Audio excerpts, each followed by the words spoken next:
adulto produce cerca de 5 gramos de proteínas libres al día, de los cuales 90% va a ser reutilizado, solo 10% son utilizados como ácido úrico. Se han visto ustedes como reciclados, ¿no?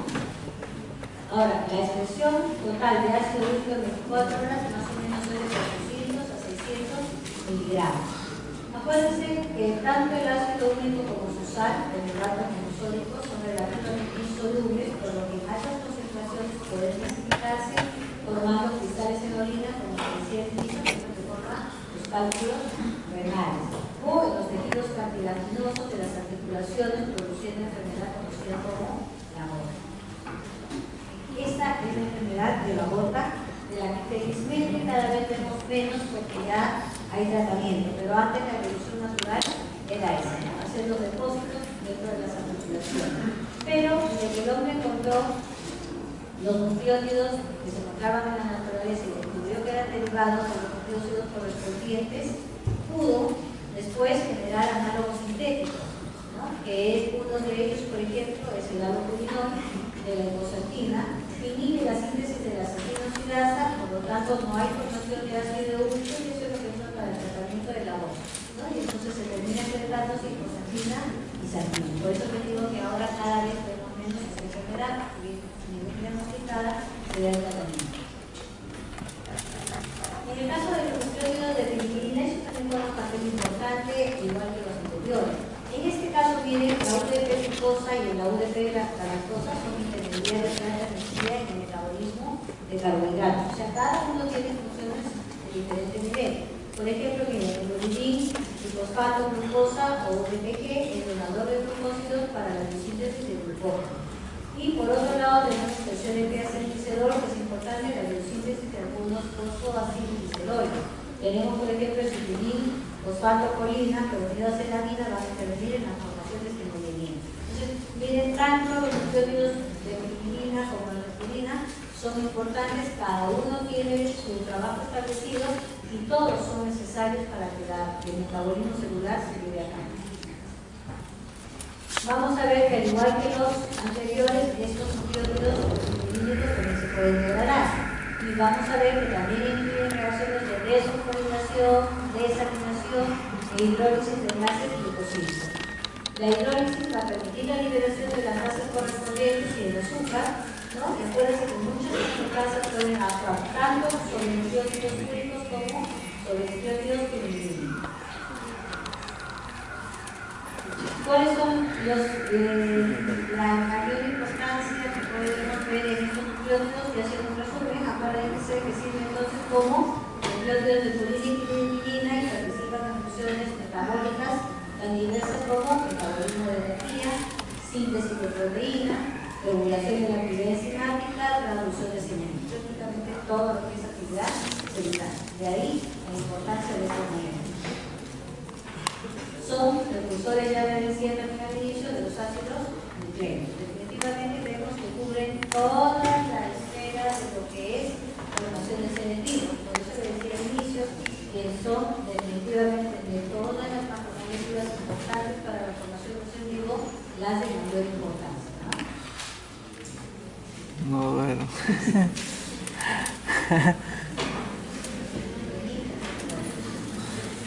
Vamos a ver que estos nucleótidos, obviamente, que están en muchas hormonas, vas a buscar los nucleótidos cuando se enlazan, le van a dar lugar a los polinucleótidos, ¿no? Que son cadenas largas de residuos de nucleótidos, generalmente más de 10, unidos por enlaces fosfodieses, ¿no? Las enzimas más importantes que permiten el síntesis van a ser la DNA polimerasa, que ya sabemos que va a dar la formación de ADN, la ARN fosfolimerasa, importante la formación del ARN. Vamos a ver que tenemos entonces los polinucleótidos y los polidesoxirribonucleótidos.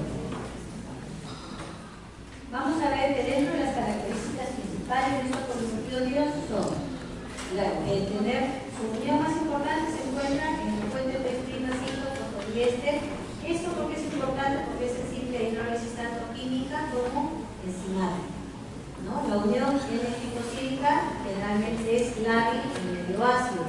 Los N-glicósidos naturales generalmente son beta de uranócitos y nucleótidos de pirimidina más resistentes a la hidrólisis que los de Culinen. Para romperlos realmente hay que calentarlos. Entonces viene como cada uno de estos tiene particularidades importantes que debemos recordar. Acuérdense que el tratamiento alcalino no afecta el ADN. De todas las moléculas que existen, aparentemente por el mismo hecho de ser las que llevan el mensaje genético, son las que en la naturaleza parece que han provisto de muchas más probabilidades de defensa y que no se desnaturalice ya más que en última instancia, ¿no? Y ese es el ADN, incluso comparándolo con el ARN. Acuérdense entonces que los ácidos nucleicos son polinucleótidos cuya información deriva de su secuencia de bases nitrogenadas. Vamos entonces ahora ya para finalizar, revisar un poquito de los ácidos nucleicos. Desde el punto de vista químico, entonces los ácidos nucleicos son macromoléculas de elevado peso molecular constituidas por carbono, hidrógeno, oxígeno, nitrógeno y oxígeno. Son, como se dan cuenta, polímeros de nucleótidos que están unidos mediante ¿qué tipo de enlace? Fosfodiesterasa. Vamos a ver que en el caso del ADN se encuentra en el núcleo de la célula, es el constituyente primario de los cromosomas de las células, es el portador del mensaje genético y miren ustedes un peso molecular, ¿no? Vale 4 a 20 millones, ¿no? Por lo tanto se trata de moléculas realmente complejas y grandes, ¿no? Porque miren su longitud, más o menos es de 1,74 m, todo el rolladito, y entra en el núcleo, ¿no? El ARN transcribe el mensaje genético, está presente en el ADN, lo traduce, lleva el mensaje, transcribe el mensaje genético que está presente en el ADN y lo traduce a proteínas. Y las proteínas, acuérdense que son las moléculas que finalmente ejecutarán las instrucciones codificadas en los ácidos nucleicos. Estas también, ustedes van a ver, les decía al inicio, lípidos, carbohidratos, proteínas son importantes, cada una ya puede ser proteínas y de carbohidratos, ¿verdad? Cada una de estas va a formar moléculas que definitivamente interesan dentro de la constitución del organismo, pero obviamente unas tienen más trascendencia que otras. En el caso de las proteínas, por ejemplo, ¿por qué nos interesan? Porque efectivamente también es genéticamente determinada. ¿Qué significa? Que si bien es cierto, nosotros debemos consumir alimentos para proveernos, pero no nos proveemos de las proteínas, porque las proteínas que nosotros comemos no son las que utilizamos. ¿Qué hacemos? Las degradamos hasta aminoácidos, estos entran en el organismo y luego, de acuerdo a la codificación que va a cada célula a ensamblar proteínas de acuerdo a la necesidad, es que se van a dar.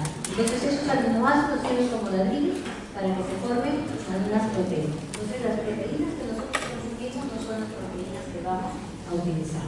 Vamos a usar los aminoácidos para que nuestra célula, de acuerdo a la codificación que trae, insisto, lo vaya formando. ¿Qué es el ADN entonces? El ADN estructuralmente entonces es una molécula lineal que está constituida por nucleótidos, donde lo importante es que el azúcar es una desoxirribosa y en el caso de la base nitrogenada tiene timina dentro de su constitución. Vamos a ver en cuanto a la cadena lineal, que es estructura primaria o de una sola hebra, vamos a ver que cada 3 bases forman un triplete o codón que informa para la síntesis de un aminoácido. Acuérdense que el porcentaje de bases es el mismo para los individuos de la misma especie, que tienen las mismas características similares, ¿no? Y se diferencian 2 extremos, el 3' y el 5'. Eso es en cuanto a la secuencia. Vamos a ver que los nucleótidos están unidos entonces por enlaces entre el grupo fosfato de un nucleótido y el azúcar del siguiente nucleótido. De esta manera se va enlazando la cadena. Y las bases nitrogenadas se extienden hacia el interior de la cadena azúcar-fosfato. Vamos a ver que los azúcares y los fosfatos que unen un nucleótido y el siguiente van a formar el esqueleto de cada lado de la doble hélice, cuyo sentido de giro generalmente es a la derecha, ¿no? Y las bases de cada cadena se aparean en el centro del hélice unidas por puentes de hidrógeno. Vamos a ver que el diámetro del hélice tiene un ancho uniforme, generalmente es 2 nanómetros, ¿no? Y las bases están separadas más o menos por promedio una longitud de más o menos 3,4 nanómetros, porque acuérdense que generalmente van 10 pares de bases por vuelta. Acuérdense que el apareamiento es altamente específico, ¿no? Eso es lo que nos hace la diferencia. Existe una distancia física más o menos de 10 Armstrong entre dos moléculas de desoxirribosa en las cadenas opuestas, y cada una de las dos hélices es un polinucleótido entrelazado que corre en sentido antiparalelo. Acuérdense que forman una doble hélice alrededor de un eje imaginario central. Las cadenas de nucleótidos forman una espiral alrededor de un centro común, y la asociación de bases de cada cadena de nucleótidos va a determinar la asociación de bases de la otra cadena, ¿no? ¿Qué significa? Que pueden haber muchas cadenas de ADN, pero definitivamente una unida a la otra tiene que ser exactamente igual, si no, no sería su complementario, ¿no? Para que sea complementario significa que tiene que ser exactamente igual a la que se le cruza con ella. Ahora, esta complementariedad es obviamente base de ello, ¿no? Ustedes van a ver que generalmente las uniones entre bases son específicas. ¿Qué significa? Que siempre se va a encontrar adenina unida a timina por 2 puentes de hidrógeno y guanina unida a citidina por 3 puentes de hidrógeno. Eso siempre, ¿no? Acuérdense que solo se pueden aparear una base única y una timina. Quiere decir que siempre se va a encontrar guanina con citosina, timina con adenina. Otras formas son imposibles, por lo menos clasificadas hasta ahora, ¿no? Y la configuración que en condiciones fisiológicas denomina es la cetónica. Van a ver que este apareamiento de bases nitrogenadas es la base de la replicación del ADN, ¿no? Acuérdense que la replicación del ADN es el proceso mediante el cual la molécula de ADN hace copias de sí misma, por tanto el cromosoma, ¿no? Y en el núcleo hay muchos nucleótidos libres que le van a servir de bloques de construcción del nuevo ADN. Ya esto lo vieron en biología, pero de forma sucinta vamos a ver los pasos de la replicación del ADN. Acuérdense que la doble hélice se desdobla, ¿no? Las dos cadenas de nucleótidos quedan paralelas. Se rompen los enlaces entre las bases y da lugar a 2 cadenas de nucleótidos separadas, ¿no? Cada mitad de la molécula va a servir como un molde para la formación de la mayor mitad del ADN, ¿no? Las bases de los nucleótidos libres se unen con las bases complementarias. Acuérdense que la unión es específica, ¿no? Vamos a ver que se forman enlaces entre los fosfatos y los azúcares de los nucleótidos nocivos, y finalmente las 2 nuevas cadenas de ADN se van a mezclar y van a formar la nueva doble hélice. Vamos a ver que dentro de la estructura secundaria del ADN se han descrito 3 tipos, ¿no? Que responden a las siguientes características. El ADN tipo A, que es estrógira en cuanto al giro del hélice, tiene 2,8 nanómetros por vuelta, tiene el plano de la base es inclinado y tiene más o menos 11 números de pares de bases por vuelta. El tipo B, o de estrógiro, este tiene 3,4 pares de nanómetros por vuelta, los planos de bases son perpendiculares y generalmente tiene 10 números de pares de bases por vuelta, que es el que hemos estado describiendo, ¿no? Y el tipo Z, que es contrario a las anteriores, es levóquido, tiene 4,5 nanómetros por vuelta, los planos de bases van a zigzag y son más o menos 12 los pares de bases por vuelta, ¿no? Más o menos son los ADN identificados. Vamos a ver que el ADN tipo A, por ejemplo, es una estructura que se rompe en condiciones de deshidratación, vale decir cuando hay un 65-75% de humedad relativa, y generalmente va a requerir sodio, potasio como contraiones. Su diámetro, como hemos visto, es más ancho, tiene 23 Armstrong de diámetro y adopta un ángulo de unos 20 grados. Presenta una estructura parecida a los lípidos de ADN, ARN y las regiones de autoparalelismo de ARN a ARN. En el caso del tipo Z, esta estructura se encuentra cuando alternan purinas y fibrillinas en la secuencia, como lo vimos hace un momento, ¿no? Tiene más o menos 18 Armstrong de diámetro. El diámetro de esta molécula, como pueden observar, es menor y las cadenas principales discurren en zigzag, de ese nombre, que requiere una concentración de carbono superior a al tipo B. En el caso del DNA del tipo B, esta es la estructura que adopta el DNA en condiciones de humedad elevada, más o menos 92% de humedad relativa, y se encuentra en soluciones con baja fuerza iónica. Se corresponde con el modelo de la doble S que hemos estado revisando, ¿no? Se presenta in vivo su estructura, por supuesto, vieron ustedes ya del ciclo pasado, por Waston y Crick. Esta es la forma convencional predominante, ¿no? Pero de ahí que es la que más se estudia. ¿Cuáles son las ventajas del ADN con su estructura? Es más resistente a la electrólisis ácida, cremosa, la presencia de timina le asegura la estabilidad del mensaje genético, existen enzimas específicas para la hidrólisis, el ácido nitroso convierte la citosina de los ácidos nucleicos como ácido, la adenina es desaminada liposantina, y guanina es desaminada santina, y este es considerado como un agente mutagénico químico. Entonces miren ustedes. ¿Qué es el ARN? El ARN es el otro tipo de ácido nucleico cuya principal diferencia con el ADN está en el caso de la azúcar que es una ribosa y en el caso de la base nitrogenada en vez de nitrogen, uracilo. Vamos a ver que los nucleótidos se unen entre sí, igual que el ADN, a través de un ácido fosfórico en sentido 5', 3'. Y el ARN es casi siempre monocatenario con excepción de los globinos.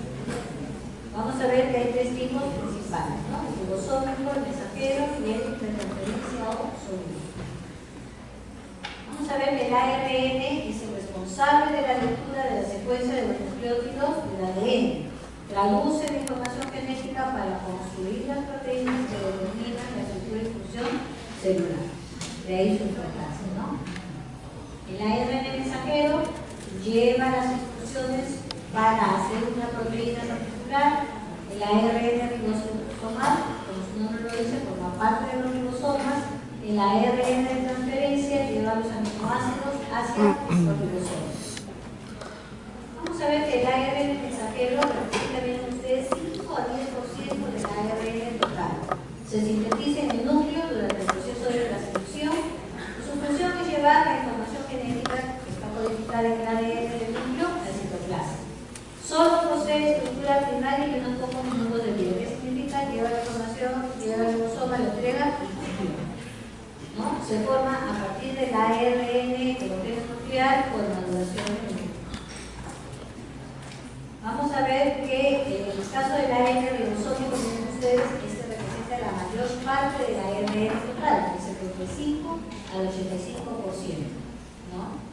Es la superficie de apoyo y complemento del ARN mensajero para realizar la transfusión de la información en la síntesis proteica, presenta zonas de doble hélice, aparece en diferentes tamaños que se identifican con el coeficiente de selenización S y se une a proteínas para formar los ribosomas.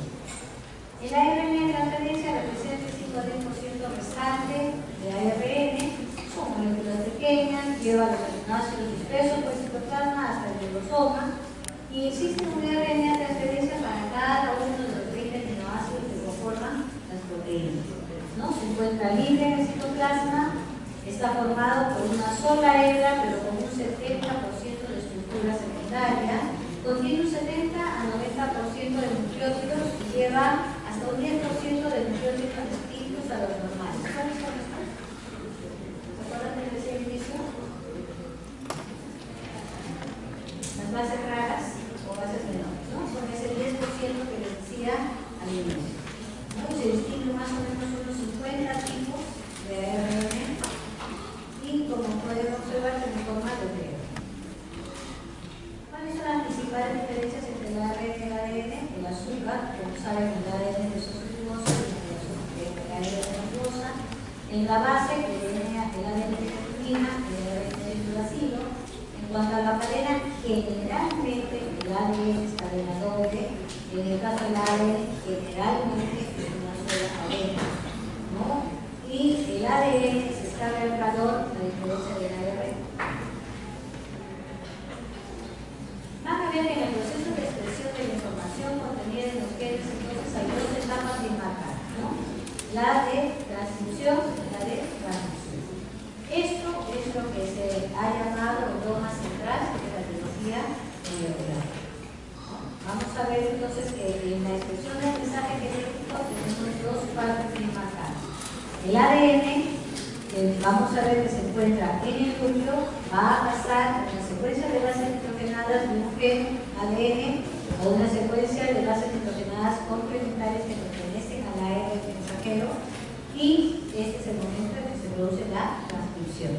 Este ARN mensajero sale, va hacia los ribosomas, ¿no? Sale del núcleo, va a los ribosomas, y ahí va a pasar esa secuencia de nucleótidos que tenía para que se produzca, se va a enviar la secuencia de aminoácidos. Este es el momento de la traducción y ese es el momento en que se va a formar la proteína. Vamos a ver que este dogma central admite excepciones. ¿Qué significa? Fleming descubrió una enzima en la transcriptasa inversa que es capaz de sintetizar ADN obviando la información contenida en el ARN, ¿no? Entonces, ¿qué es lo que sucede? Vamos a ver que llega un virus, un retrovirus, ¿no? Este es un ARN, ingresa en la célula. Este ARN, por medio de la transcriptasa inversa, pasa su mensaje al ADN, y este ADN ya no fabrica más la codificación propia de esas células, sino que empieza a fabricar la codificación que le pertenece. Entonces, va a formar un nuevo ARN que va a llevar la codificación, pero que está llevando el mensaje el virus. Va hacia los ribosomas y va a producir las proteínas, pero ¿de quién? Del virus, ya no, de la célula. Entonces, ¿qué pasa, por ejemplo, con el VIH? Que es el virus de la inmunodeficiencia. ¿Por qué se llama así? Porque este virus, sus blancos son las células de defensa nuestras. Entra en nuestras células de defensa, va al núcleo. Ese núcleo ya no fabrica más células de defensa porque le cambia la orden, ¿no? Recibe la orden del virus y lo que empieza es a replicar el virus. Entonces, si este virus sigue su evolución natural, ¿qué va a hacer? Se va a seguir replicando, va a seguir tomando todas las células de defensa, pero en algún momento que no se repiten más, y llegamos a lo que se llama el síndrome. Es el síndrome de inmunodeficiencia adquirida. ¿Por qué? Porque esa persona no nació con problemas de inmunidad. El virus se lo compró. ¿Y qué sucede? Al no tener más defensa, pues hasta un virus de la gripe, un grave silvestre, lo va a matar, ¿no? Entonces, esa es la evolución natural por la inmunosupresión que produce este virus al tomar, en este caso, los núcleos de la célula de defensa para replicarse y evitar que nuestras células de defensa se sigan multiplicando. Así de simple, ¿no? Vamos a ver, entonces, ya redondeando, en genética molecular, la cantidad de ADN en las células del individuo de la misma especie es constante. Cuanto más completa la especie, mayor cantidad de ADN vamos a tener. La luz ultravioleta que pueden absorber estos ADN de 360 nanómetros y puede provocar mutaciones que pueden dar lugar a lo que son descendencias anormales, ¿no? O sea, no necesariamente van a dar lugar a una persona normal o a un ser vivo normal.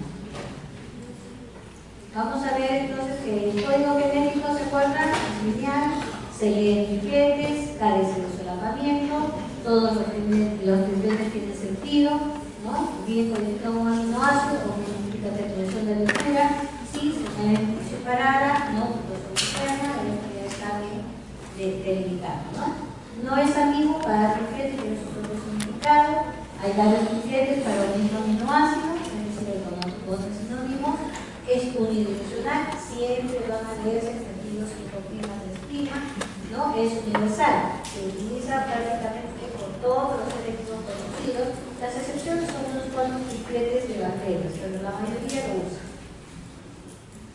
Acuérdense entonces que el ADN es la copia maestra de la información genética y permanece en reserva dentro del núcleo. Y el ARN, en cambio, es la copia de trabajo de la información genética y en el proceso de síntesis de proteínas va a actuar como intermediario.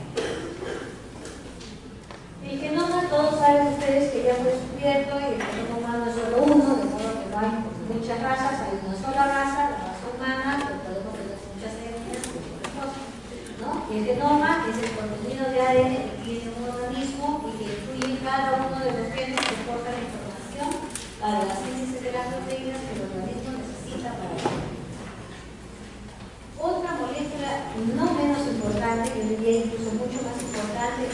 proteoma. Es el conjunto de proteínas que un organismo sintetiza a partir de los genes que contiene.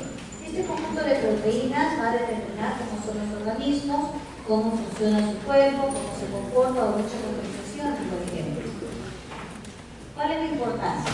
Van a ver que más importante que conocer el genoma es conocer el proteoma, para entender que en cualquier nivel podamos inhibir la síntesis de una proteína determinada. Sirve, o el hecho de haber conocido esto ha servido, por ejemplo, para hacer la vacuna, que finalmente son proteínas, sirven para inhibir virus a nivel del receptor, o una vez que ingresaron en la célula, antes de que lleguen al ribosoma, no sea tratar de evitar que tomen el ADN del núcleo para que puedan seguir replicando. La información genética no solo se encuentra en el núcleo de las células, acuérdense, esto es importante, también se encuentra en las mitocondrias. Y esta es una información que muchas veces no se toma en cuenta. Anteriormente, las mitocondrias fueron bacterias, acuérdense cuando recién empezamos a ver cómo esos organismos van avanzando, ¿no? Por lo tanto, tienen ácidos nucleicos y ribosomas. Y cuando las células se dividen, las mitocondrias se reproducen con independencia del uno. Esto sucede normalmente. Se junta un óvulo con un espermatozoide, cada uno lleva lo propio. Es más, el núcleo de la mujer va a tener más ribosomas que el espermatozoide, porque por ese espermatozoide solo de la cabecita y perdió mucho en la carrera para ganar el óvulo, ¿no? Van a ver entonces que cuando se habla de la clonación, esto es importante, solo se está transmitiendo ADN nuclear. Entonces que se pone una célula, el núcleo y se pasa, ¿no? Entonces no se transmite ADN mitocondrial, por lo que no se puede decir que el clonado sea 100% igual a su antecesor, ¿no? Eso es importante porque si hay transformación dentro de la mitocondria, eso también debería expresarse. Y si no, se produce lo que se conoce como la mitocondriopatía, es decir, enfermedades que tienen que ver con los genes de la mitocondria. Entre los mamíferos, las mitocondrias tienen que seguir una pauta de herencia materna. Como les decía, 90% generalmente se hereda de la mamá, ¿no? Y cuando el espermatozoide fecunda el óvulo, sus mitocondrias generalmente quedan fuera del huevo o cigote que se propone. Por eso es que la mayor parte de la herencia viene de la mujer. Hay una comparación reciente de muestras de ADN mitocondrial humano que sugiere que la humanidad desciende de una mujer que vivió en el África hace más o menos 140 a 290.000 años. Parece ser que sí venimos del África, como se dice, y principalmente la herencia la tenemos en parte del mundo. Les decía que los ácidos nucleicos tienen grupos funcionales. Esto es importante porque estos grupos también van a dar sus diferencias. Vamos a ver, por ejemplo, que el hecho de tener grupos fosfatos ionizados del esqueleto, para verse cargados negativamente en agua, va a permitir que el ADN de la célula se asocie a proteínas básicas como las histonas, a policationes de amidas como las epimerinas y a cationes alcalinos terros como el magnesio. El hecho de tener, ustedes hemos visto que en el azúcar, en la posición 2, hay un hidrógeno en vez de un oxidrillo, ¿verdad? El hecho de tener esa ausencia de oxidrillo en el ADN le va a conferir estabilidad a la regeneración polar. De ahí que vienen como nada al azar, como les decía, ¿no? Todos tienen su razón de ser. Y el hecho de que tengan grupos polares le permite hacer uniones de corte de hidrógeno, tanto con otras cadenas de ácidos nucleicos como con proteínas. Entonces, miren, de ahí la importancia de recordar que los grupos funcionales tienen estos ácidos nucleicos. Ahora bien, estas secuencias de nucleótidos pueden verse alteradas y obviamente van a dar lugar a mutaciones. Estas alteraciones pueden ser por sustitución de bases, por pérdida de bases, por inserción de bases, por inversión o por agregación. ¿No? Vamos a ver que esta alteración de la secuencia de nucleótidos va a dar lugar a mutaciones que pueden posibilitar la aparición de individuos distintos, ¿no? Y existe la posibilidad de que alguno de estos nuevos individuos se adapte a las posibles variaciones ambientales. Como les decía, mutaciones de este tipo parece ser que se dan en relación al entorno y el momento en que ese ser vivo está. Ahora ustedes van a ver, ¿no?, que hay especies que emergen, luego desaparecen, hay especies que emergen y luego emergen cíclicamente. No sé si alguien es de Huancayo aquí, ¿no? De Huancayo hay un libro bien interesable que se llama, ahí en la historia, que dice que, por ejemplo, este es una especie que ahorita no hay, pero que teóricamente va a emerger en un momento determinado. Y parece ser que por las condiciones tiene esa posibilidad. Vamos a ver que esto es importante porque en los virus, en las bacterias, pasa lo mismo, ¿no? Nosotros tenemos, por ejemplo, virus, la viruela no la conocida, como tenemos ustedes, ¿no? Entonces nosotros decimos que es por la vacuna. Pero hay quienes piensan que más bien ese virus ya estaba en su fase de descenso cuando salió la vacuna y por eso desapareció. Hay virus que han desaparecido, hay virus que han aparecido como el VIH, y la pregunta es, si alguno de estos virus tiene la probabilidad de reemerger, entonces, ¿qué va a pasar? ¿No? Porque nosotros hemos creado vacunas, pero las vacunas no son 100% específicas o buenas para generar defensa, como pasa, por ejemplo, cuando uno enferma del mismo virus salvaje, ¿no? Entonces, hay diferencias. Y lo otro, lamentablemente, con la ingeniería genética hemos aprendido a manipularlos, y así como los usamos para vacunas, diciendo que quitamos la parte infecciosa para usar la parte que nos genera respuesta inmune, la pregunta es que no estaremos generando también en esas manipulaciones.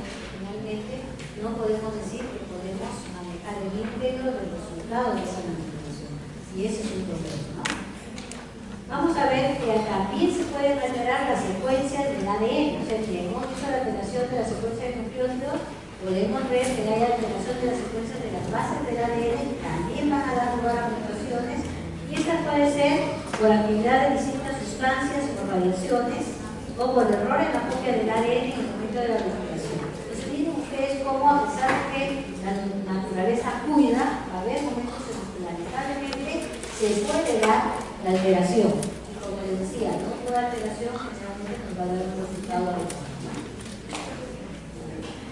Finalmente, a pesar de que la naturaleza ha dispuesto de estas moléculas lo más posible para evitar que se dañen, estas se pueden desnaturalizar. Y vamos a ver, por ejemplo, que la urea de metilformalina rompe los puentes de hidrógeno, la alta solubilidad de compuestos aromáticos va a separar las cadenas de ADN. Vamos a ver que existen cambios en la densidad. Cadenas de ADN simples son más densas que las dobles.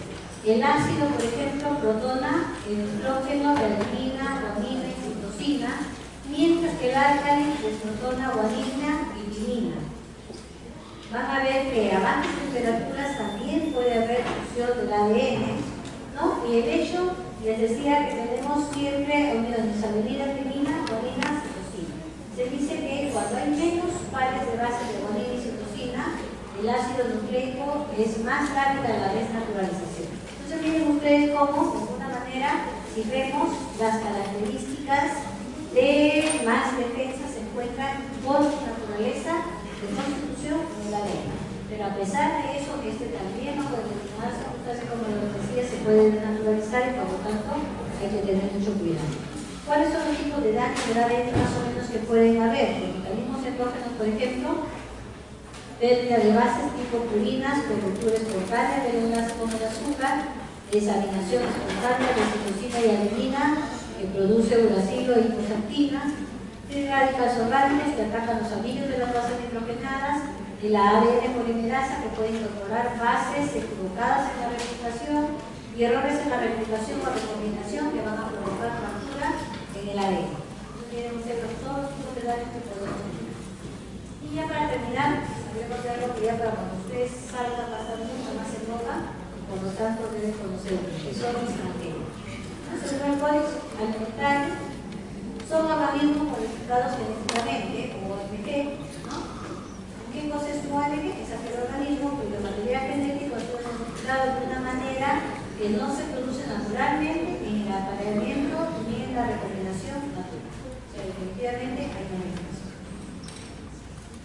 Se caracteriza por contener una fracción del ADN de otro organismo integrado en su propio ADN. En otras palabras, un organismo modificado genéticamente presenta una nueva pieza de ADN que lo diferencia de su contraparte convencional. Aquí tenemos, por ejemplo, a este ratoncito se le agregó hormona de crecimiento de humano.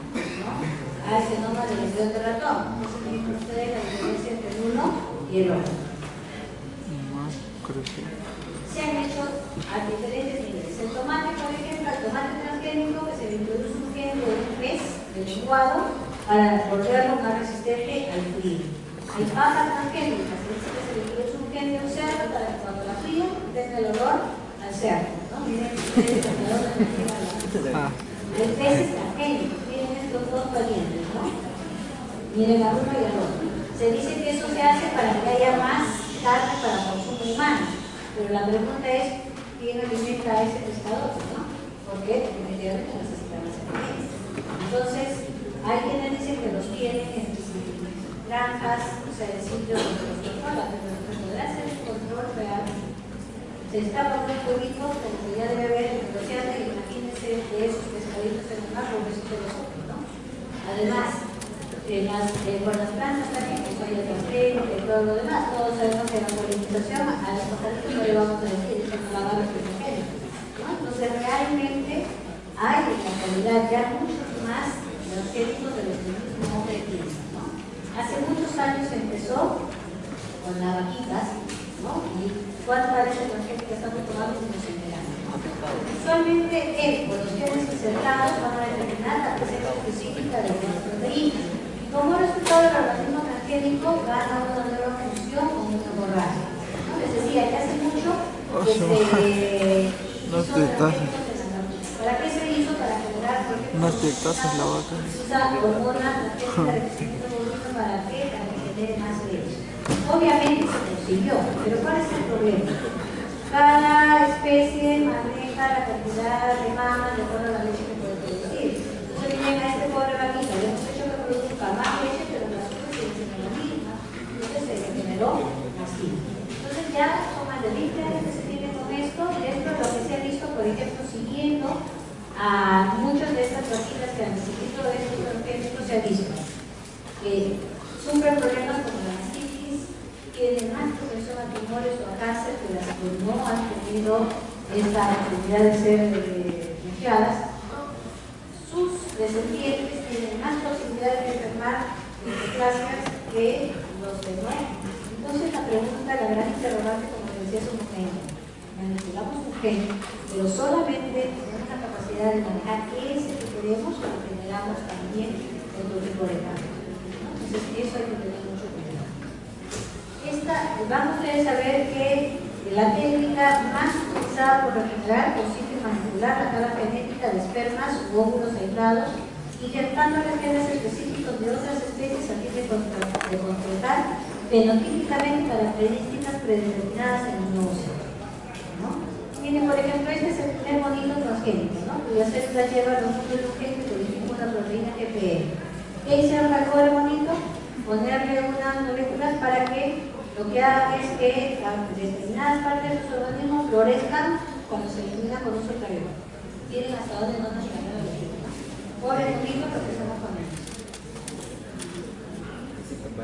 Vamos a ver, miren ustedes, la ingeniería genética, entonces, o tecnología del ADN recombinante, es la ciencia que va a manipular secuencias del ADN de forma directa, ¿no? Se hace en el laboratorio, posibilitando su extracción de un taxón biológico, ¿no? Y se va a incluir en otro. Sacamos un pedazo, lo vamos a poner en otro. Y así se hace, ¿no?, la modificación o eliminación de estos genes. O sea, se hace de forma directa. Esto es diferente, por ejemplo, de la mejora clásica que había hasta antes de esto, ¿no? En la ciencia lo que quiere es producir fragmentos de ADN contenidos, como en el caso anterior, en genes, pero de forma indirecta, mediante cruzamientos dirigidos. Generalmente se hacía dentro de la misma especie y era limitado, ¿no? Para, por ejemplo, haber determinado características en raquitas, en flores. Hoy en día la ingeniería genética dice que es mucho más precisa, que implica direccionalidad y permite transferir genes de una especie a otra o incluso de un reino a otro. Esa es la gran interrogante, ¿no? Entonces, como les decía, tengamos cuidado, ustedes ya justo la parte de la Comisión de la Salud, en el caso de la Secretaría de Avance, tengan mucho cuidado con lo que van a hacer, piensen bien dónde van a poner la manito, porque Depende de qué cosas hagamos para que los resultados puedan ser positivos o se nos escapen de la mente, ¿no? Entonces, por ahora vamos a dejarlo